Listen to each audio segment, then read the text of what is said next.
The bar exam. It's one of the hardest things lawyers have to do, but I'm here to make it a little easier for you.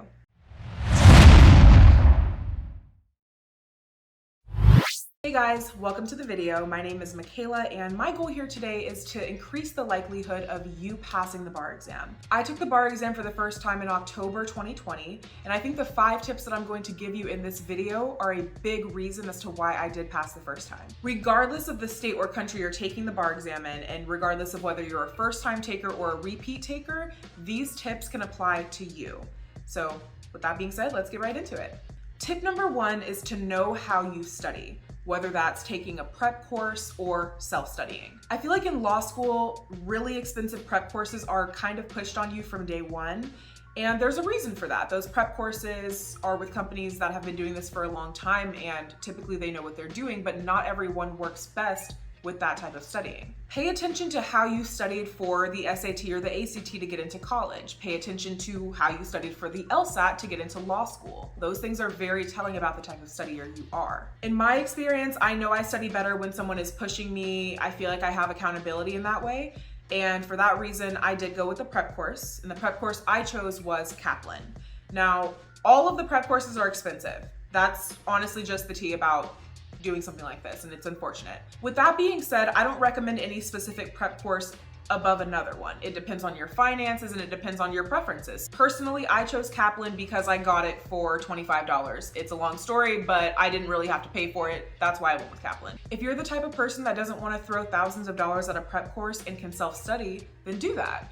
If you're the type of person that needs that accountability and that extra push, then maybe you should go the prep course route. And there's so many different types of prep courses out there, whether it's an entire prep course like Barbary, Kaplan, and Themis, or whether it's a segmented prep course that's only for specific subjects, such as Adaptabar. At the end of the day, do what is best for you because only you know how to optimize your studying. Tip number 2 is to use index cards. We are taking it way back with this one, but index cards for me were a very big part of why I think I was able to study as much as I did. Using index cards allowed me to study passively. You're going to be having 8, 10, 12, maybe longer hour days while studying for the bar exam, and you're gonna get burnt out.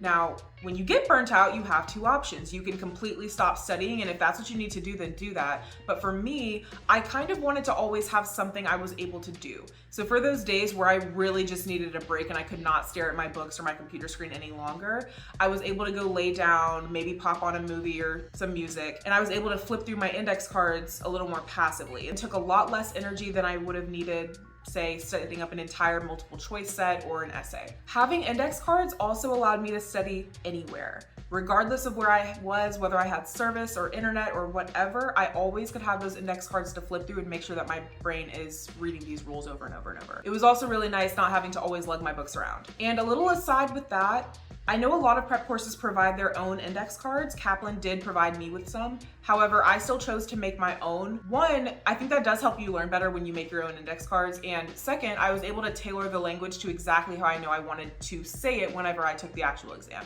So whether you make them or buy them, I think index cards can be a really good tool to use. Tip number 3, sticky notes. This tip I truly think made the difference between me passing and failing.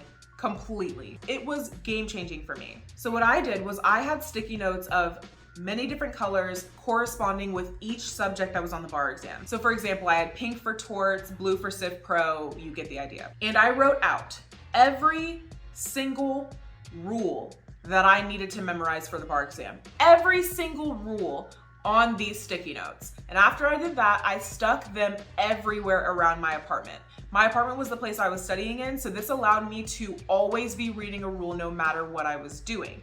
They were on the coffee maker, they were on the mirror when I was brushing my teeth, they were on the mirror in my room when I was getting ready, they were by the front door whenever I was getting my keys to leave the house, they were on the microwave, they were on the fridge, they were near my bed, they were everywhere I had wall space. And this truly allowed me to always be reading a rule. And the key to this exam is repetition and memorization. That's all this exam is. It's memorization. So this allowed me to consistently be reading rules no matter where I was and what I was doing in my apartment. And I really think that that helped drill those rules into my brain subconsciously because I was just reading them all the time. This is the #1 tip I would suggest to anyone who is asking me for advice on how to pass this exam.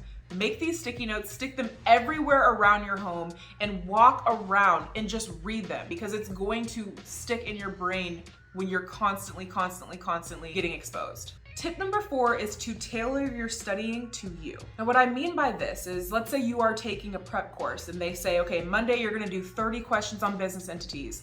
Tuesday, you're gonna do 60 questions on torts, and Wednesday, you're gonna do 10 questions on secure transactions. If you know that you know torts better than you do secure transactions, then maybe do 30 questions of secure transactions instead of 10, and maybe 10 questions of torts instead of 60. My point is, only you know what you have retained. The course is going to do its best to try to make sure that, it's giving you the material that you need and that you're deficient in, but only you truly know what you need to be doing. And along with that, some days you really just might not be in the mood to do essays and you want to just have a day full of multiple choice and you reading the rules. Maybe you're really strong on the multiple choice and you know you need a lot of improvement on the essays, then take a day and do essays. Even if it's branching away from the specifics of your course or the specific study schedule that you set out for yourself, do what you need to do because only you know what that is. And tip #5 is to plan your pleasure. I cannot express how helpful and important it is to give yourself something to look forward to after a very long day of studying. For me,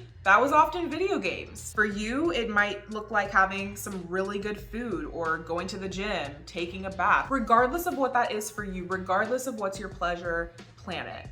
Give yourself something to look forward to because it will make getting through the study day a lot easier. And with that, those are the 5 tips I have for you today, but I do want to leave you with one little message. Passing the bar is not a measure of intelligence. I don't care whether this is your first time taking this exam or your 6th. This test is not a measure of how smart you are. It is a measure of how much you can memorize information. So memorize the information, get through it so you can get into the career that we've all been working so hard for. Go in with an open mind and use these tips to help you succeed. There's way more where this came from, so if you guys are interested in me making a part 2 to this video, let me know. If you have any questions about studying, prep courses, or anything more specific in general, leave them in the comments. I would really appreciate you giving this video a thumbs up as well. You got this. You have this, you have this, you have this. This test is just one roadblock in between you and your career, and I believe in you guys so much. So with that being said, goodbye and good luck.